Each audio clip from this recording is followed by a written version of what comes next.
Facebook, Twitter, Snapchat, Instagram, YouTube. More than 90% of teens say they go online every day, and nearly a quarter are online almost constantly. Let me ask you, first of all, do all of you have phones? Yes, we do. Do you ever not have a phone with you? No, it's always on. We sat down with 4 Dysart students to talk about how they use social media. Snapchat, I post every single day, like every day, all day. I always post my thoughts, certain way I'm feeling, depends on how I'm feeling all day. When I'm done with all my work and if I don't have any work from other classes to do, I just go on my phone and see what's going on. But I don't really care who sees it, I'm just posting it because I think it's public, I'm open about it.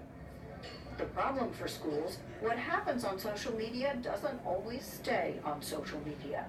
I see a lot of bullying on Facebook that it transfers to school, and then at the beginning of this year, this girl got into an altercation on Facebook, and she ended up fighting at the girl at school. When something's posted on social media and it's being talked about on campus and it disrupts learning, that's when we have to step in and decide if there's something that we need to react to. Nationwide, a growing number of districts are watching what's posted online for anything that might impact their schools. Principal Amy Hartgen says the #1 concern is safety. What's okay, we have got to get involved here? Bullying, would that Absolutely. be a red line? Mm-hmm. Threats, intimidation. What if someone posts something that's offensive language, racist, Absolutely. sexist? Mm-hmm. Really? And why would that be a red line? Because that is just, it's against the campus culture. Students threatening to harm others or themselves sometimes telegraph that on social media, and districts have been sued for not paying attention to online posts. These days, the schoolyard has new boundaries. Information space is just as important as the physical space anymore because it has that ability to snowball at a really rapid pace. Zachary Fountain is the Dysart District Communications Chief and point man on social media. He trains staff on how to document troublesome posts. That's teaching them things like asking for a screenshot of what has happened, understanding that a message could disappear in 5 seconds as soon as it's brought to their attention by a student. Nationwide, both public and private schools keep tabs on social media in a variety of ways, hiring firms to actively monitor students' accounts, encouraging students to report anything worrisome, friending students to gain access to posts that may not be public, and through simple alerts every time the district and its schools are mentioned in any type of media. There's anecdotal evidence, but no hard data, to show that early identification of troubling social media posts can help schools head off problems.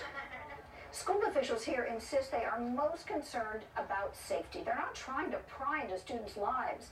But civil rights and privacy groups say it can be a slippery slope, and that some districts have gone too far, that they have violated students' constitutional rights. Students have been disciplined for liking other posts, for private online chats that others made public, for forwarding racist posts even in order to denounce them.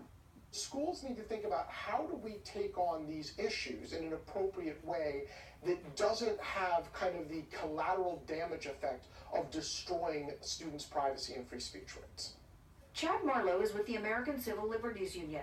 He says first and foremost, schools should not have open-ended access to students' social media accounts.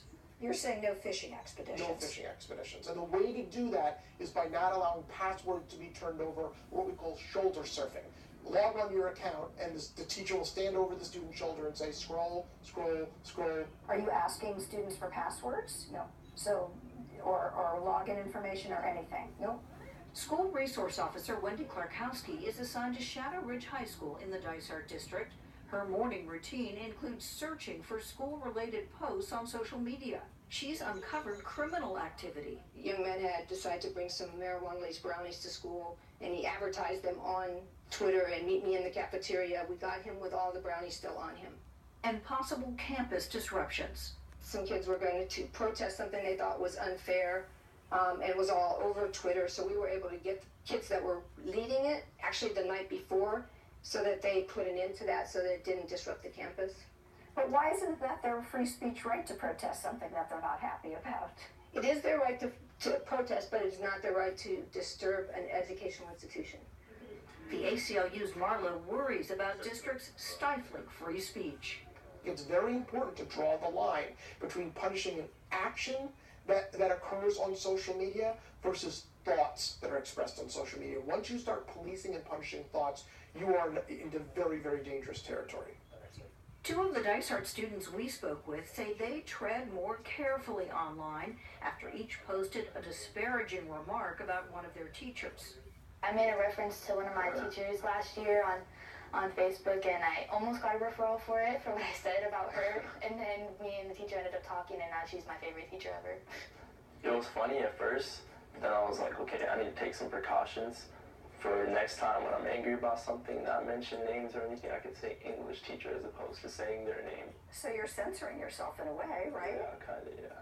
How do you feel about having to do that? I don't really have a problem with it because it's not that serious of an issue.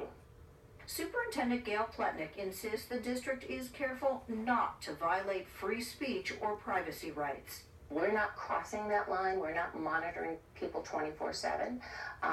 We're not the social media police, but we are concerned about anything that we feel will be harmful to our students. Pletnick says technology changes so quickly that schools can find themselves operating in a gray area. Those laws, those rules, those guidelines that we're going to have to use are being developed. So we're really not only flying this plane while we build it, while it's being designed. It can be a rough ride. So Dysart and other districts are increasingly starting to teach digital citizenship, the responsible use of technology, to impress upon students to think before they click. I like that, that's cute, yeah. For the PBS NewsHour and Education Week, I'm Lisa Stark.